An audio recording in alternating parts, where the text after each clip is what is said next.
Hi friends, welcome back. तो देखिए, इससे पहले हमने सीखा है कि डब्ल्यू पैटर्न क्या रहता है, एम पैटर्न क्या रहता है और ये कहाँ पे फॉर्म होता है, इसके बारे में हमने जाना था।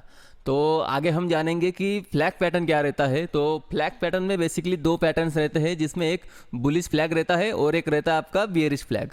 तो ये फॉर्म कैसे होते हैं और कहाँ पे होते हैं और इनको आइडेंटिफाई कैसे करना है और स्टॉप लॉस टारगेट क्या रखनी है, इसको ट्रेड कैसे करना है, इसके बारे में हम जानेंगे।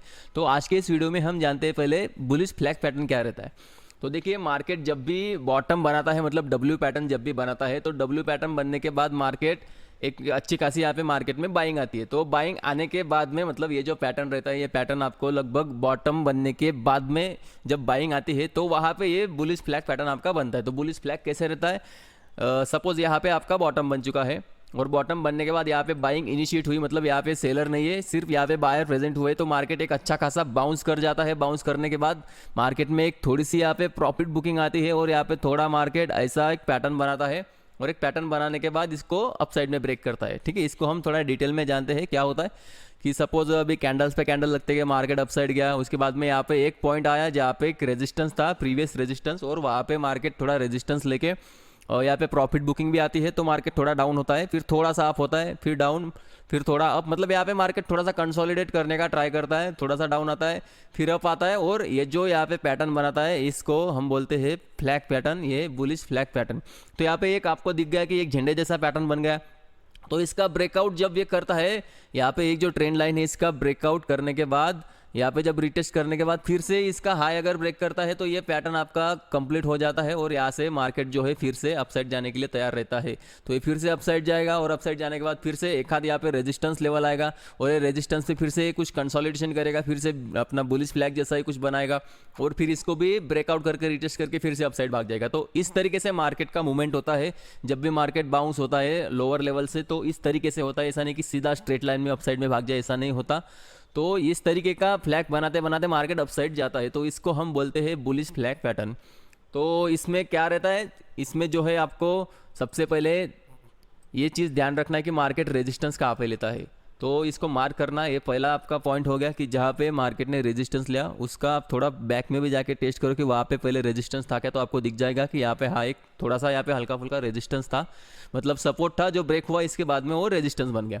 तो आपको एक कंफर्म हो गया कि यहाँ पे रेजिस्टेंस है, यहाँ पे सेलर बैठे हुए हैं, मतलब थोड़े बहुत सेलर जो लोग फंसे हुए हैं डाउन ट्रेंड में, जिन्होंने बाय करके रखा था, और जो फंसे हुए थे वो लोग यहाँ पे एग्जिट करेंगे और जो यहाँ पे बाय किए हुए थे वो लोग भी यहाँ पे प्रॉफिट बुक करेंगे। तो दोनों की वजह से क्या होगा, यहाँ पे थोड़ा सा मार्केट में थोड़ा सा वीकनेस आएगा, तो मार्केट क्या करेगा, थोड़ा प्रॉफिट बुकिंग दिखाएगा। फिर जो लोग यहाँ पे बाय नहीं कर पाए वो लोग यहाँ पे डिप का एक वेट करेंगे और डिप इनको मिलते ही लोग यहाँ पे बाइंग शुरू कर देंगे, जिसके कारण मार्केट फिर से पुश हो जाएगा। और फिर यहाँ पे जो लोग यहाँ पे सेल नहीं कर पाए वो लोग क्या करेंगे, यहाँ पे मूड माहौल देख के यहाँ पे फिर से प्रॉफिट बुकिंग करेंगे, फिर डाउन साइड आएगा।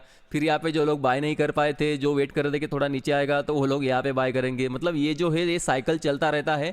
यहाँ पे वॉल्यूम आपका थोड़ा सा कम हो जाता है, यहाँ पे वॉल्यूम भी देखना है, मतलब जो वॉल्यूम आपको यहाँ पे दिखेगा वो वॉल्यूम आपको यहाँ पे नहीं दिखेगा। वॉल्यूम यहाँ पे डिक्रीमेंट होगा, वॉल्यूम कम होगा, और कम होने के बाद वॉल्यूम जब ये पॉइंट पे जब मार्केट आ जाएगा यहाँ पे ब्रेकआउट पे, तो यहाँ पे आपका वॉल्यूम जो है बढ़ने लग जाएगा। मतलब जो वॉल्यूम आपको पता ही होगा कि जो ट्रेडिंग होती है तो यहाँ पे वॉल्यूम बढ़ जाएगा और यहाँ पे फिर से थोड़ा रिटेस्ट करने के लिए अगर आता है तो यहाँ पे बाइंग अगर होती है, और बाइंग होने के बाद ये जो यहाँ पे रेजिस्टेंस लिया था, मतलब आपको पहला चीज़ ये ध्यान रखना है, फर्स्ट पॉइंट यहाँ पे जो रेजिस्टेंस है वो, उसके बाद में ट्रेंड लाइन ड्रॉ करनी है, डाउन साइड की भी अप साइड की भी। लोग इसको ट्रेडिंग करते थे, जो मतलब नीचे आए बाद बाय करेंगे, अप साइड जाने के बाद यहाँ पे सेल कर देंगे, मतलब यहाँ पे भी लोग इंट्राडे ट्रेडिंग वगैरह कुछ करते हैं।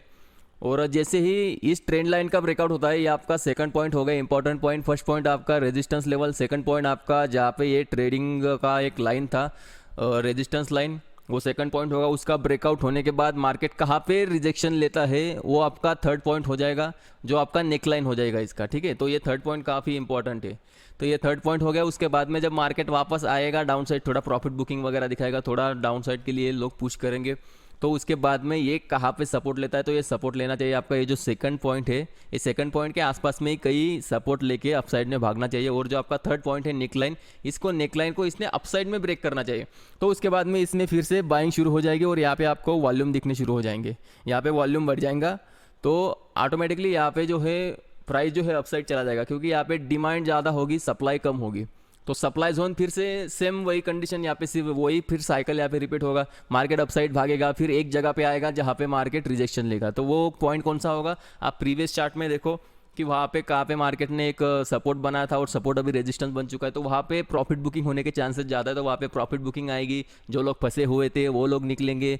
और यहाँ पे एक मार्केट ऐसा पैटर्न बनाता है, तो ये पैटर्न को देख के लोग क्या करेंगे, जो इंट्राडे ट्रेडर्स है, जो स्कैल्पर्स वगैरह है, वो स्कैल्पिंग वगैरह करने आ जाएंगे। मतलब डाउन साइड आएगा तो यहाँ पे बाय करेंगे, अपसाइड जाएगा तो सेल करेंगे। तो इस तरीके का यहाँ पे फिर से पैटर्न बनता है। और पैटर्न बनने के बाद जो आपको मैं बोला, जैसे ही वो ये ट्रेंड लाइन को ब्रेक करता है, ब्रेक करने के बाद वो जहाँ पे रेजिस्टेंस लेता है, रेजिस्टेंस लेने के बाद में फिर से ये ट्रेंड लाइन के पास में या फिर रिटेस्ट करने पे आता है। और रिटेस्ट करने के बाद जैसे ही इसको फिर से ब्रेक करता है, फिर से इसमें अपसाइड शुरू हो जाती है। तो इस तरीके का ये बुलिश फ्लैग पैटर्न है जो काफ़ी अच्छा, मतलब ये बनता कहाँ है, ये अपसाइड मतलब टॉप पे नहीं बनेगा है, ये आपको जब बॉटम बन जाएगा, जब आपको कंफर्मेशन हो जाएगा कि यहाँ पे डब्ल्यू पैटर्न बना है, इसका ब्रेकआउट हो चुका है, अभी हम यहाँ पे नहीं ले पाए। अगर सपोज कोई यहाँ पे डब्ल्यू पैटर्न बन चुका है और आप यहाँ पे अगर एंट्री नहीं ले पाए, तो आपको एंट्री कहाँ लेना है, एंट्री आपको जाने देना है उसको, जहाँ तक जाता है अपसाइड जाने दो। और अपसाइड जाने के बाद में जहाँ पे भी रिजेक्शन लेता है, मतलब जहाँ पे भी प्रॉफिट बुकिंग शो करेगा, वहाँ पे आपको जब ये जो रेजिस्टेंस है, ये रेजिस्टेंस ब्रेक होने के बाद आपको एंट्री कर सकते हो फिर से ये बुलिश मूव के लिए। तो ये जो है, जब डब्ल्यू पैटर्न आपका कंप्लीट हो जाता है, बेस फॉर्मेशन हो जाता है, तो उसके बाद में जो बाउंस आता है, उसमें जो बुलिश ट्रेंड होता है, उसमें ये पैटर्न वर्क करता है। तो उसमें ये पैटर्न बनता है, ये बीच बीच में प्रॉफिट बुकिंग के कैंडल्स होते हैं और ऐसा डीप देते देते मार्केट अपसाइड भागता है। तो इसको हम बुलिश फ्लैग बोलते हैं। ये काफ़ी अच्छा पैटर्न है। और अभी हम देखते हैं इसको लाइव में, यहाँ पे चार्ट में हम देखते हैं, चार्ट में कहाँ बनाए। देखिए यहाँ पे आ जाइए। ऐसा नहीं है कि जैसा फ्लैग जैसा मैंने बताया तो फ्लैग जैसा ही दिखे, ऐसा नहीं है, बिल्कुल भी नहीं है। आपको इसके पीछे का लॉजिक समझना है। यहाँ पे देखिए सेलिंग थी, ये पूरा सेलिंग था और सेलिंग यहाँ पे थमी, यहाँ पे डब्ल्यू पैटर्न बना, यहाँ पे बेस फॉर्मेशन हुआ। उसके बाद में यहाँ से बायर आए, बायर ने मार्केट को पुश किया, मतलब डिमांड बढ़ गई, सप्लाई कम हो गई, यहाँ पे कोई सेल नहीं करना चाहता था, तो मार्केट ने यहाँ पे एक बाउंस दिया और ये प्रीवियस आया था। तो यहाँ पे डब्ल्यू पैटर्न बेसिकली इसने कंप्लीट कर दिया। तो क्या हुआ, यहाँ पे डब्ल्यू पैटर्न कंप्लीट करते ही सब बायर यहाँ पे आ गए, बाइंग हो गई, यहाँ पे सेलर कोई नहीं था तो अपसाइड भाग गया। और जो प्रीवियस रेजिस्टेंस था, रेजिस्टेंस के पास में आके ही यहाँ पे प्रॉफिट बुकिंग हुआ, मतलब जिन्होंने बाय करके रखा था वो लोग यहाँ पे प्रॉफिट बुक किए और जो लोग यहाँ पे फंसे हुए थे वो लोग भी, यहाँ पे जो कमजोर इन्वेस्टर थे वो भी निकल गए। तो यहाँ पे क्या किया मार्केट ने यहाँ पे एक आध हफ्ता यहाँ पे थोड़ा कंसोलिडेशन दिखाया। तो एक कंसोलिडेशन दिखा और जैसे ही इसका ब्रेकआउट हुआ, वापस से इसमें अपसाइड की मूव आ गई। ठीक है, फिर यहाँ पे थोड़ा बहुत रेजिस्टेंस लेने का ट्राई किया, फिर से यहाँ से भी अपसाइड चला गया और यहाँ पे थोड़ी प्रॉफिट बुकिंग हुई। ठीक है, तो ये था आपका ये वाला जोन। मतलब प्रीवियस आपको रेजिस्टेंस देखना है कि प्रीवियस रेजिस्टेंस कहाँ पे है, तो वहाँ पे प्रॉफिट बुकिंग आने के चांसेस रहते हैं।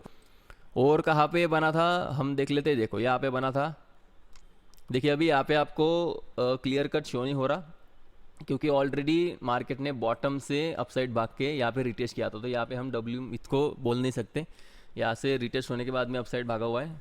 जो अपना बुलिश फ्लैग है वो यहाँ पे बना हुआ है। देखिए यहाँ से मार्केट ने डब्ल्यू पैटर्न कंप्लीट किया। आपका डब्ल्यू पैटर्न कंप्लीट करने के बाद जैसे ही अपसाइड गया, इस नेक लाइन को ब्रेक किया, यहाँ पे देखिए बाइंग शुरू हुई और यहाँ पे प्रीवियस रेजिस्टेंस के पास में फिर से थोड़ी प्रॉफिट बुकिंग आई और यहाँ पे मार्केट ने ऐसा पैटर्न बनाया बुलिश फ्लैग, इसका ब्रेकआउट हुआ और फिर से अपसाइड गया। फिर यहाँ पे जो प्रीवियस रेजिस्टेंस था वहाँ पे भी फिर से प्रॉफिट बुकिंग आई, यहाँ पे भी पैटर्न बनाया बुलिश फ्लैग, फिर से अपसाइड भाग गया। तो इस तरीके से ही यहाँ पे वर्क करता है ये पैटर्न। और भी आप देखो, खुद से थोड़ा असाइनमेंट करो, आपको दिख जाएगा बहुत सी जगह पे। ये जो फ्लैग पैटर्न रहता है बेसिकली आपको बोला है बॉटम के पास में ही बनता है। तो जब भी बॉटम के पास में अपना फ्लैग पैटर्न बने तो उसको आप ट्रेड कर सकते हो, लेकिन ये अपसाइड में नहीं बनेगा। अगर टॉप पे अगर बनता है तो इसके फेल होने के चांसेस ज़्यादा रहते हैं। ये बॉटम पे बने तो अच्छा रहता है।